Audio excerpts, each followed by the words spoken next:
and your older brother are very competitive against each other, and even your younger brother is very competitive. Was that one of the big reasons why you got into kicking in the first place, because it was your older brother? Yeah, probably whenever he started, I thought it was really cool, and I thought I wanted to be better than him. I've always, anything we did, I try to beat him in. So whenever he started doing that, I thought it was pretty cool. So why not try it out? How old were you when you decided you wanted to be a college kicker? Oh, probably when I started.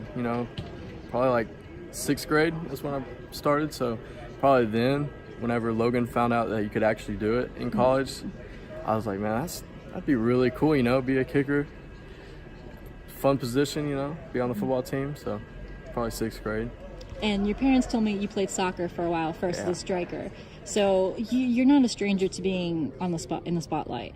How do you handle that amount of pressure? Because you're the only guy everyone's looking at when you go field goal. Yeah, I mean, I do notice that, I'm the only one out there other than the line, snapper, holder.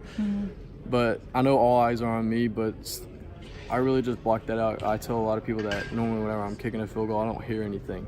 Like, I do hear in the distance, some people chant my name. I think it's pretty cool, but other than that, like, I try to just block all that out, just quiet in my head whenever I'm kicking.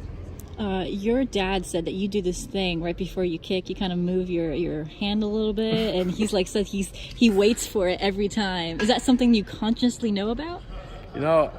I didn't really notice that I did it that much until I got here, and then whenever I look back at my old film, I noticed that I had a little twitch in my right arm, and Iverson Clement, guy on the team, he actually said that, you kick your best balls whenever you wiggle your arm, so make sure you wiggle your arm every time. I was like, thanks, man. Just something like that. So how does it feel being a freshman and already going up for one of the awards for the best kicker in the country as one of the semifinalists? Yeah, it's definitely a big blessing, just for Coach Mullen putting me in those kicking opportunities and giving me all those reps in practice and in the game, just giving me the opportunity to succeed. So I think it's really cool. Just gotta, if I don't get finalists this year, just gotta come back next year and have a better year and hopefully get the finalists. I think your mom said you're very stubborn when it comes to when you've decided on something. She said that you wanted to be not Army All-American, Under Armour All-American. Yeah. And she said no matter what, it was that. There was no Army game. It was just simply Under Armour. So what was it that it just got into your head when you were even a younger, seeing that game, that was the game you wanted to play in? Probably just because I felt like it was the biggest game to play in. I always wanted to be in those big games and the big moments. So I did actually tell my dad my sophomore year going into junior, I was like, I'm playing in that game. I was like, because we went to the camp and we had the opportunity to go watch the game my sophomore year, and my dad was like, you want to go watch it? I was like, no. It's like, I want to go play in it.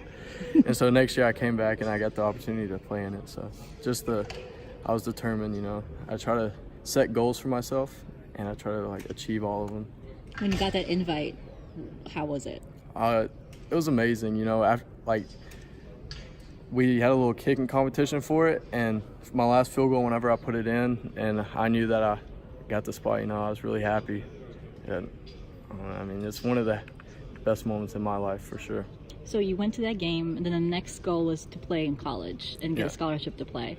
When you stepped on that field at the Swamp for the first time in that first game of the year, what was it like for you to step in that environment as a freshman, coming at the heels of Eddie Pinheiro? Yeah, it was definitely crazy, running out into the field for my first time. I know everybody got a little quiet for that first kick, but after I got the first kick off and it went through, I heard everybody cheering, and I was like, I like that, And so I just wanted to hear that every time I came onto the field, like everybody quiet and then everybody get loud. So I kind of made that something that I just look forward to, So what's next for you? Next for me? Hopefully Lou Groza. That's what I'm shooting for. And then definitely All-American, all that stuff. So just trying to get a good draft stock over these 3 years, or these next 3 years. Do you write these goals down and just kind of stare at it? I either do that or it's normally just in my head. I have these certain goals, and there is this thing in the locker room. They have plaques of NFL, current Florida NFL players, and there's a plaque of Caleb Sturgis, and I look at it about every time I walk in, because that's where I want to go to, that's where I want to end up. It's the NFL. So I just look at that every time, just give a reminder that just to work hard every day.